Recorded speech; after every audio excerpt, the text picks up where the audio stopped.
આમ તો આમ આદમી પાર્ટી ગુજરાતમાં સતત ચર્ચામાં રહે છે, પછી સુદાન ગઢવી હોય, ગોપાલ ઇટાલિયા હોય કે પછી રાજુ કરપડા.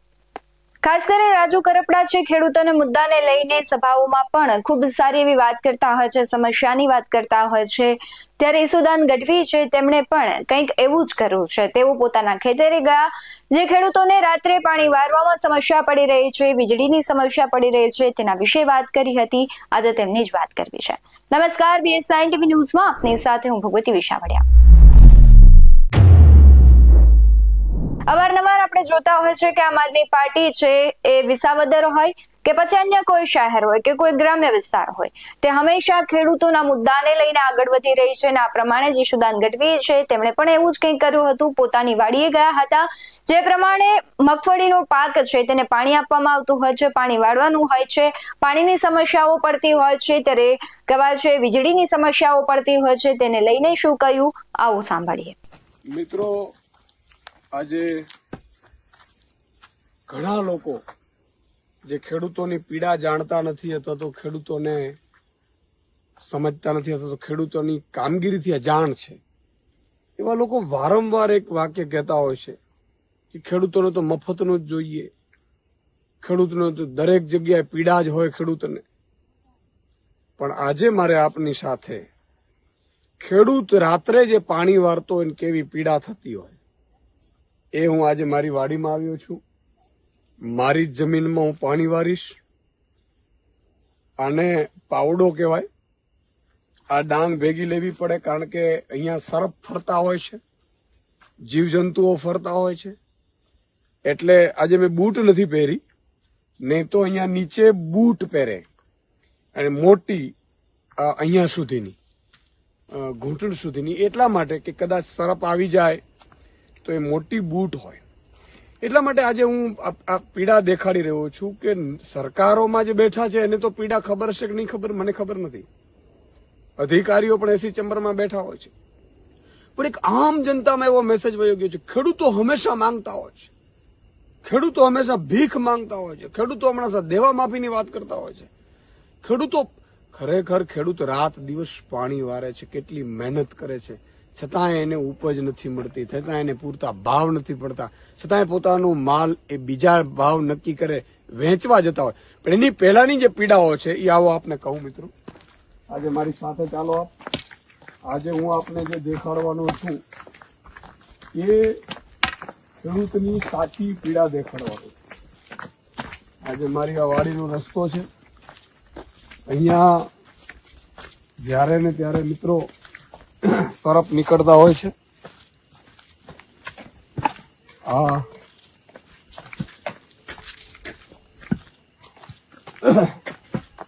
પીડા છે એ ખબર પડવી જોઈએ તમને. આજે હંમેશા આપણે એક વાત કરતા હોઈએ છીએ કે ખરેખર ખેડૂતને રાત્રે શું તકલીફ પડે. હું વારંવાર કહું છું ને કે વીજળી રાતની આપો. આજે આપ જુઓ, આ મારી વાડી છે, આ મારી મગફળી છે, અહીંયા મોટર ચાલુ છે. હું આવો આપ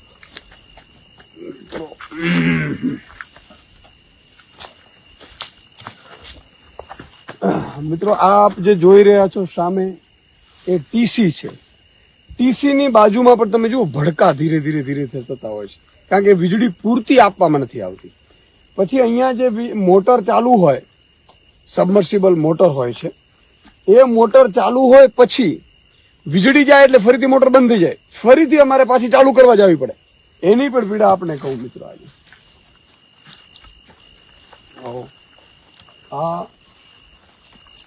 આ પીડાની તમને જાણ થવી જોઈએ. મિત્રો, આ વસ્તુ છે, આ જુઓ તમે.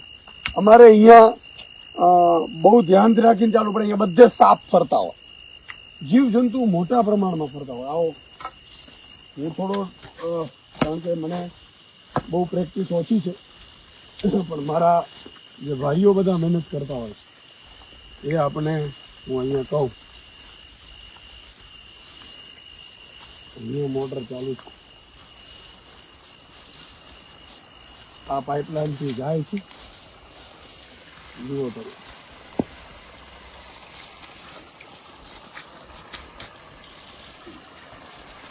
આ મિત્રો આ પાઇપલાઇન થી જાય છે પાણી. અહીંયા મોટરનું પાણી છે. અહીંયા પણ તમે જુઓ આટલું મોટું હોય છે, ગમે ત્યારે ગમે ત્યાંથી સાપ નીકળી શકે અને મોટા ભાગે સર્પના કારણે ખેડૂતોના મોત થવાના ખૂબ દાખલા છે. આ પીડા છે રાત દિવસની. અહીંયા પાણી અત્યારે ચાલુ જેવું છે અમારું. હવે આ છે ને સેમ્બર અત્યારે પાણી અમે ચલાવી રહ્યા છીએ. તમે વિચાર કરો, હવે આ મગફળી છે મારી, મગફળી દેખાડજો. આ મગફળી લગભગ 1.5-2 મહિનાની છે, બરાબર છે અમારી. આ મગફળીમાં અત્યારે અમે આ પાઇપલાઇનમાંથી પાણી કાઢી અને કરતા હોઈએ છીએ. આપણે દેખાડીશ, આ વારવું પડે પાણી. અહીંયા છે ને અમારે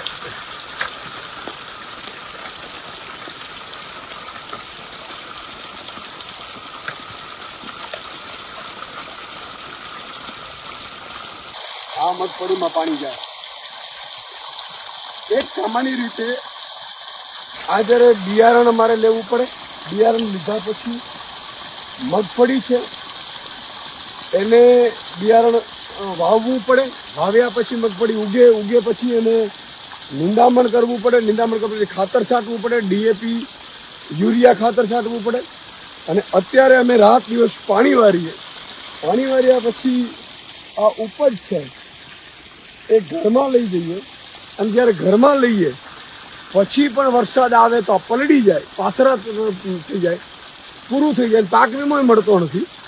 અને પછી એનાથી હાથની વાત તો ત્યારે આવે મિત્રો કે જ્યારે આટલી બધી મહેનત કર્યા પછી ઉપજના ભાવ મગફળીના, આમાં નિંદામણ કરવું પડે, મજૂર લાવવા પડે. અને સૌથી વધુ મજૂરી કોઈ ક્ષેત્ર આપતું હોય રોજગારી તો એ આપે છે ખેતી રોજગારી આપે છે. અમારે ત્યાં 10-10, 15-15 મજૂરો કામ કરતા હોય. તો આજે આ પાણી આપ જોઈ રહ્યા છો, અત્યારે તો સેમ્બર ચાલી રહ્યું છે. પછી એક સમય આવશે જ્યારે અમારે કિયાળા કરવા પડશે અને પાવડાથી એને વારવાનું હોય. હવે આનું આટલું કર્યા પછી પણ ઉપજના ભાવ ન આવે. તમે જુઓ મગફળી પાણીના ભાવે જાય, 900-1000 રૂપિયામાં જાય. ખરેખર સ્વામિનાથન કમિશનના રિપોર્ટ પ્રમાણે ભાવ છે 2560 રૂપિયા મળવા જોઈએ. અને આટલું કર્યા પછી તો એકાના ભાવે પણ મગફળી ન જાય. અને 1000 રૂપિયા, 10 વર્ષ પહેલા પણ નરેન્દ્ર મોદી સત્તા ઉપર હતા ત્યારે પણ હજાર જયારે પ્રધાનમંત્રી બનવા જઈ રહ્યા ત્યારે 1000 રૂપિયા ભાવ. એટલે મારી આપ સૌની વિનંતી છે કે ખેડૂતોની પ્રજાને સમજો, પીડાને. ખેડૂતોની પીડા જ્યાં સુધી જે સરકારો નહીં સમજો. હું એટલા માટે કહું છું કે ખેડૂતોને, શ્રમિકો, મજૂરો માટે મને લાગણી છે કે અમે પીડા જોઈ છે. હવે અહીંથી ગમે ત્યારે સાફ કરે તો માણસ મરી જાય. અત્યારે મારું પણ માનવું કે અહીંયા સાફ ન કરે નારાયણ અને કંઈ થાય તો અહીંયાથી દવાખાના બહુ દૂર હોય. અને એકથી નહીં, આ તો સાપ તો સિંહના રાજા છે, એ તો ફરતા રહેવાના. દીપડાઓ છે, વિસાવદર બાજુ તો સિંહ છે. આવી રીતે ખુલ્લામાં સિંહ આવતા હોય, ગમે ત્યાંથી દીપડાઓ આવતા હોય, દીપડાઓ એટેક કરતા હોય. એટલે સવાલ એ છે કે ખેડૂતોની પીડા સમજો, એને પૂરતી 3 ઉપજ લઈ શકે કે સિંચાઈની વ્યવસ્થા મળવી જોઈએ, એને વીજળી ફ્રી મળવી જોઈએ, એને પૂરતા ભાવ મળવા જોઈએ અને એના ઘરેથી માલ લઈ જાય એવી વ્યવસ્થા કરવી જોઈએ. બીજું કે જે લોકો મધ્યમ વર્ગવાળા કે અથવા તો ઉદ્યોગપતિ એમ કે ખેડૂતો મફત જોઈએ છે, મફત જોઈએ, ખેડૂતોને મફત નથી જોતું, એને પૂરતું ભાવ આપો ને તો ખરેખર તમે જીવી નહીં શકો સાહેબ. એટલી હદે ખેડૂતો અત્યારે સસ્તામાં આપે છે. બાકી પૂરતા ભાવે જો ખેડૂતો આપે તો તમે એનું ખાઈ ન શક્યું. અત્યારે ઘઉં 500 રૂપિયામાં, આજે પણ 500 રૂપિયામાં મળે છે આપણને. તો આ બધી પીડાઓ છે જેની આપણે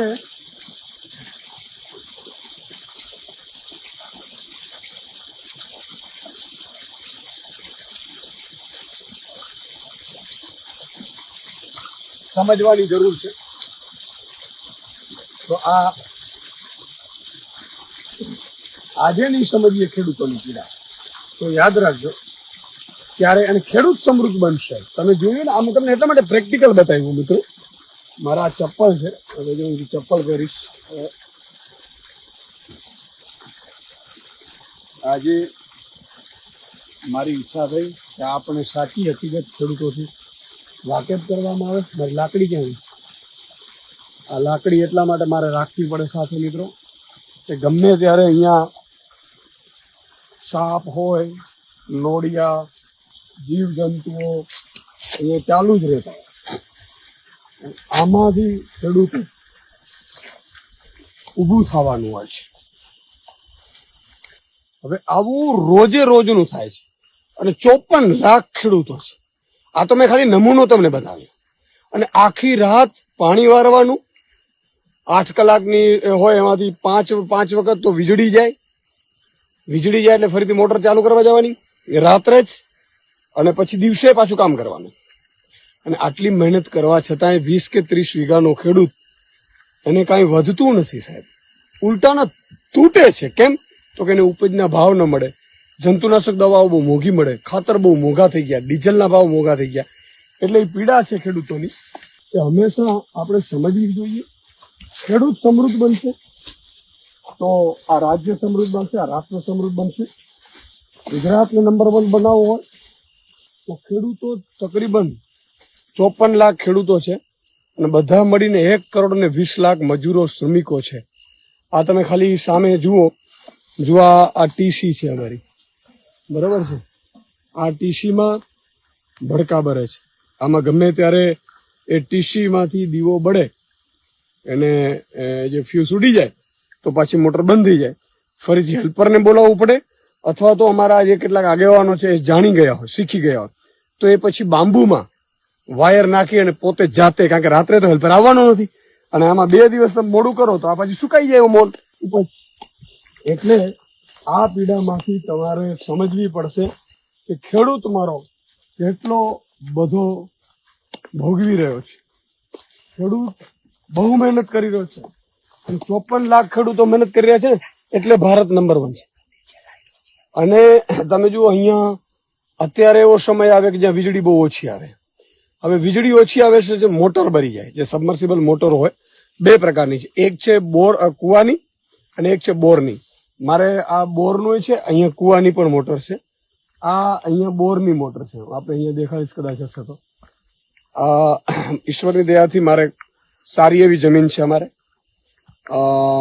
ખૂબ મહેનત અમારા પરિવારજનો પણ કરે છે. અને વીજળી ઓછી આવે એટલે બરી જાય મોટર સબમર્સિબલ અથવા તો બોરની, તો એ ફરીથી રિપેર કરવા જવી પડે. રિપેર કરવા જાઓ તમે એટલે ફરીથી 3-4 હજાર 5 હજાર રૂપિયા હોય સાહેબ. બહુ સ્થિતિ ખરાબ છે.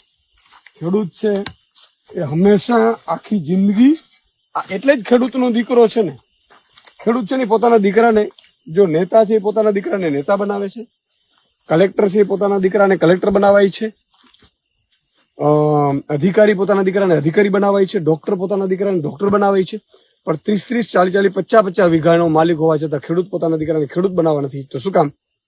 અચ્છા, આના સિવાય તમે જુઓ 7-12 દાખલા, 8 દાખલા, આવકના દાખલા, જાવકના દાખલા, 17 પ્રકારના કાગળિયા કરાવવાના, એમાં ધક્કા ખાવાના. ખેડૂતનું કોઈ સાંભળે જ નહીં. આજે અમારી આ બીજી વાડી છે, અહીંયા મારું આ બીજી મોટર અહીંયા ચાલી રહી છે પાણીની. 3 મોટરો ચાલી રહી છે. સાથે સાથે મિત્રો અહીંયા કુદરતી પણ એટલું બધું સારું હોય છે ઈશ્વરની કૃપાથી. જે તમે કંકોડા કહો, અહીંયા અમારા સૌરાષ્ટ્રમાં એને કાંટો લાગે છે. જે કંકોડા કે આ અહીંયા કંકોડા બધે હોય છે, તો સબ્જી માટે, શાક માટે કંકોડા ખૂબ સારા એવા થતા હોય છે. આશા રાખું છું કે તમે ખૂબ આ જો કંકોડાનું છે, અહીંયા બધા અહીંયા કંકોડા હોય છે અને અહીંયાથી કંકોડા અહીંયા મોટા ભાગે અહીંયાથી મિત્રો હું જ્યારે ત્યારે જોતો હોઉં છું, સર્પ બહુ મોટા અહીંયાથી જતા હોય છે, બહુ મોટા મોટા સર્પો. ઈશ્વર કરે એમણે કોઈ દિવસ હજી વઢ્યા નથી. પણ તકલીફ એ વાતની છે કે આજે ખેડૂતની પીડા નહીં સમજીએ. આજે પણ આપણે બધાને મારી વિનંતી છે કે હવે ક્યારે કોઈ ખેડૂતને ગાળ નહીં આવે. ખેડૂતને ક્યારે એવું નહીં કે એને તો મફતનું જ જોઈએ છે. ખેડૂતને ક્યારે એવું નહીં કે ખેડૂત છે એ હંમેશા કાયમી માંગતો જ રહે છે. સાહેબ, ખેડૂત છે જેનો દીકરો ખેડૂત રાત દિવસ મહેનત કરે છે ને, ત્યારે તમે ને હું સુખેથી રોટલો ખાઈ શકીએ છીએ. અને આપણે જયારે રોટલો જમવા બેસીએ ને ત્યારે ભગવાનને પ્રાર્થના કરવાની કે આ રોટલો તૈયાર કર્યો છે જેણે, ખેડૂતે, અનાજ ધન પકવીને મારા સુધી પહોંચાડ્યું છે. ઈ અને એનો દીકરો અને એનો પરિવાર ભૂખે ના રહીએ. આ એક આપણે સમજવાની જરૂર છે. આ મિત્રો અહીંયા અમારે અત્યારે લગભગ મારે ત્રણ બોર છે, કુવા છે, અલગ અલગ જગ્યાએ અત્યારે પાણી ચાલી રહ્યા છે. પણ સમજવાની ખાલી એટલી જ જરૂર છે આપણે કે આપણે જે પીડા ખેડૂત ભોગવી રહ્યો છે, હું વારંવાર કહું છું ને કે ખેડૂતો મારા પ્રાણ સમાન શું છે. હું મહામંથન કાર્યક્રમ કરતો ત્યારે ખેડૂતોને સૌથી વધુ મેં પ્રાધાન્ય શું કામ આપ્યું હતું? કોઈ મીડિયા છે એ ક્યારે ખેડૂતને આટલી કોલમમાં છાપતું નહોતું. ખેડૂતનો સમાચાર આવે તો કે નહીં આ શું કરવા છે, ખેડૂતનો વ્યુઅરશિપ નથી, ટીઆરપી નથી, એમ કરીને હટાવી દેતા. પણ ઈશુદાનભાઈ જયારે પત્રકારત્વમાં મને તક મળી, ઈશ્વરે તક આપી, હું ચેનલ હેડ બન્યો, એટલે મેં મારો જ શો કર્યો અને મોટા ભાગે ખેડૂતો, ગરીબો, વંચિતો, શોષિતો એનો અવાજ બનવાની કોશિશ કરી. અને મિત્રો, જે લોકો પોલિટિકલ પંડિતો કે પત્રકારો એવું કહેતા હતા અથવા નેતાઓ એવું કહેતા હતા કે ભાઈ ખેડૂતો ટીઆરપી નથી, સૌથી વધુ ગુજરાતમાં લોકપ્રિય શો બન્યો હતો એ મહામંથન શો બન્યો હતો. ત્યારે મને આ જ પીડા હતી, એ જ પીડા મેં ઉઠાવી હતી અને મારી જ શૈલીમાં ઉઠાવી હતી. કોઈ એમાં પ્લસ માઇનસ નહીં, કોઈ એને પેલી મારી રૂઢી સાથે, ગામડાની શૈલી સાથે મેં કાર્યક્રમ ઉઠાવ્યો હતો અને નંબર 1 શો, ગુજરાતનો નંબર 1 શો બન્યો હતો. લોકપ્રિય એટલો બન્યો કે 18,000 ગામડાઓ છે, એમાં આજે પણ એક એક ગામમાં મારા 100 ખેડૂતો ચાહકો હશે. શું કામ? એને મારી ઉપર ઉમ્મીદ છે, આશા છે કે ઈશુદાનભાઈ કંઈક કરશે. અને આજે હું તમને ખાતરી આપું છું, હું આ પીડા જાણું છું. વર્ષોથી નાનો હતો ત્યારે પણ ભણતા ભણતા પણ મેં આ પાણી વાર્યા છે. રાત્રે સર્પોને મેં રાત્રે મારા પગ પાસેથી નીકળતા જોયા છે. હું રાત્રે ધોરિયામાં જ મારા બાપુજી અથવા તો બધા જે વડીલો હોય સાથે અને પાણી વારતા હોય તેની સાથે સૂઈ પણ ગયો છું. એટલે મેં ખૂબ પીડા જોઈ છે, એટલે મને પીડા થાય છે. અને ભગવાને જયારે મોકો આપ્યો ત્યારે મેં ખૂબ અવાજ ઉઠાવ્યો ખેડૂતોનો, ગરીબોનો, મહિલાઓનો, આઉટસોર્સિંગ કર્મચારીઓનો. અને જયારે રાજનીતિમાં આવ્યો છે, ઈશ્વર જયારે પણ તક આપશે ત્યારે ખાતરી આપું છું કે મારી જ્ઞાતિ, હું કોઈ પણ જ્ઞાતિ વિશે ક્યારેય ટિપ્પણી નથી કરતો, જ્ઞાતિ, જાતિ, ધર્મ વિશે. મારા સર્વ લોકોનો અવાજ ઈશુદાનભાઈ છે, જે પીડિત છે. એ પછી કોઈ પણ જ્ઞાતિનો હોય, કોઈ પણ જાતિનો હોય. મારી જ્ઞાતિ છે ખેડૂત જ્ઞાતિ, મારી જ્ઞાતિ છે ગરીબ જ્ઞાતિ, મારી જ્ઞાતિ છે મધ્યમ વર્ગ જ્ઞાતિ, મારી જ્ઞાતિ જાતિ છે એ સરકારની સિસ્ટમની પીડિત જે છે એ મારી જ્ઞાતિ છે. પછી એમાં ઠાકોર હોય, કોળી હોય, આહિર હોય, પટેલ હોય, ગઢવી હોય, માલધારી હોય, ચારણ હોય, રબારી હોય, ભરવાડ હોય, સુથાર હોય, કોઈ પણ વ્યક્તિ જે ખેડૂત છે, જે પીડિત છે, જેને સિસ્ટમમાં જરૂરિયાત છે, સર્વની જ્ઞાતિ ઈશુદાનભાઈ છે, ઈશુદાનભાઈની છે અને એ મારા છે. અને જ્યાં સુધી આ ખોડિયામાં પણ છે, એ લોકો માટે અવાજ ઉઠાવતો રહીશ, એમના માટે બોલતો રહીશ. તક મળશે તો પણ, તક ન મળે તો સંઘર્ષ કરીને પણ અવાજ ઉઠાવતો રહીશ. મિત્રો, અમારો બગીચો છે, જેમાં બગીચામાં પણ મેં નાળિયેરી, ફળ ફૂલના ઝાડ એ પણ વ્યવસ્થા કરી છે. મિત્રો, અમારી ભેંસ છે, અમારી ભેંસો છે અને એ પણ ચોખ્ખું દૂધ કોને કહેવાય. ઘણા લોકો મને એવું કહે છે કે ઈશુદાનભાઈ તમે કેમ આમ તમારા શરીર સારું રહે છે, તમારું ખોરાક પણ એકદમ દેશી અને શુદ્ધ હોય છે. હું ક્યારેય તળેલી વસ્તુઓ ખાતો નથી. મારે સવારે નાસ્તો નથી હોતો. આ ભેંસ અહીંયા હો તો અહીંયા, નહીં તો ત્યાં અમદાવાદ હોઉં તો ત્યાં પણ, ગામડે હો તો અહીંયા પણ ચોખ્ખું દૂધ અમારા ભેંસનું. સવારે દહીં, ઘીગોળ હોય તો ઘીગોળ, રોટલો કે રોટલી. સવારે 10-11 વાગે જમી લેવાનું ને પછી સાંજે ડાયરેક્ટ 6-7 વાગે જમવાનું. વચ્ચે કશું જ નહીં, કે આખો દિવસ મારે બહાર નીકળવાનું, ફરવાનું હોય. અને શુદ્ધ સાત્વિક ખોરાક એ આપણું છે. ભલે ભાજપે આપણે દારૂનો મારા ઉપર કશ કર્યો હોય, જિંદગીમાં મેં દારૂ લીધો નથી, દારૂથી હું નફરત કરું છું. દારૂને ક્યારેય હું સપોર્ટ નથી કરતો. અને કોઈ પણ દારૂને વ્યસન, હું મીઠું પાન ક્યારેક ખાઉં તો ખાઉં, બાકી કોઈ પણ મારે અહીંયા મસાલો કે ફાકી કે ક્યારેય કોઈ દિવસ નહીં. સિગારેટ, બીડી આ કશું જ નહીં. વ્યસન મુક્તિ અભિયાન પણ હું ચલાવું છું, હું ચલાવતો પણ હતો. એટલે આ તમને સચ્ચાઈ પણ હકીકત એટલા માટે બયા આવે કેટલાય લોકો છે બિચારા જે પીડિત છે, જે આશા ઉમ્મીદ રાખીને બેઠા છે, પણ કેટલાય લોકો એવા મહારથીઓ છે સામે, ઉદ્યોગપતિઓ છે, મોટા મોટા નેતાઓ છે, મોટા મોટા નેતાઓના દીકરાઓ છે, મોટા મોટા જ્ઞાતિના દીકરાઓ પોતાની જાતને માને છે, બધા મને પાડવા માંગે છે. ઈશુદાનભાઈ આગળ ન જવા જોઈએ. ખોટી અફવાઓ ફેલાવે છે, ખોટા કેસ કરાવે છે, ખોટું બદનામ કરાવવાની કોશિશ કરે છે. ઈશ્વર જોશે, એમાં આપણે નથી પડવું. પણ તમને એ વિશ્વ જોઈએ, મારી માતા બેન દીકરીઓ ચૂલા ઉપર કઈ રીતે રસોઈઓ કરતી હોય છે. આજે ઉજ્જવલામાં આપણે કહીએ છીએ, પણ કરોડથી વધુ ઉજ્જવલાવાળા ગેસ સિલિન્ડર ભરાવા વગર એમને પેટાડીએ છીએ. તો આ બધી પીડાઓ તમે જાણો, તમે સમજો, તમે જાગૃત થાઓ. માતા બેન દીકરીઓને કહું છું, તમારો ભાઈ બેઠો છે. એક વખત જયારે જે દિવસે ઈશ્વરે સત્તામાં ભાગીદારી થઈ, તે દિવસે માતા બેન દીકરીઓના ઘરે પણ દિવાળી ઉજવાશે. એમને પણ એના દીકરાને ફી ભરવાની ચિંતા નહીં રહે, એને પણ વીજળીના બિલ ભરવાની ચિંતા નહીં રહે, એને પણ ગેસ સિલિન્ડર સસ્તા ભાવે મળશે. એમને પણ સુરક્ષા એવી મળશે કે અડધી રાતે મારી માતા બેન દીકરી કોઈ પણ ગામડામાં જતી હોય, કોઈ પણ લુખો કોઈ એને તુકારો નહીં કરી શકે. આવી વ્યવસ્થાઓ કરીશું તો ઈશ્વર કરશે. ખૂબ આનંદ થયો મિત્રો. અને છેલ્લે એટલું જ કહીશ કે કોઈ ખેડૂતને ક્યારેય ગાળ નહીં દે.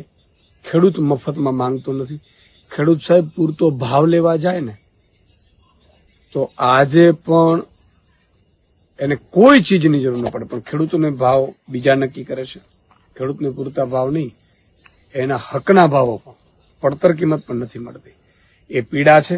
મેં કીધું ને કે આજે ઉદ્યોગપતિ આ ટી શર્ટ છે, ટી શર્ટ વાળો માલિક છે, એ પોતે ટી શર્ટના ભાવ નક્કી કરે છે. ખેડૂત હિન્દુસ્તાનનો એક એવો છે મિત્રો કે જે પોતાની ઉપજના ભાવ બીજા કોઈક નક્કી કરે છે અને એને એની ભાવે વેચીને આવી જવું પડે છે.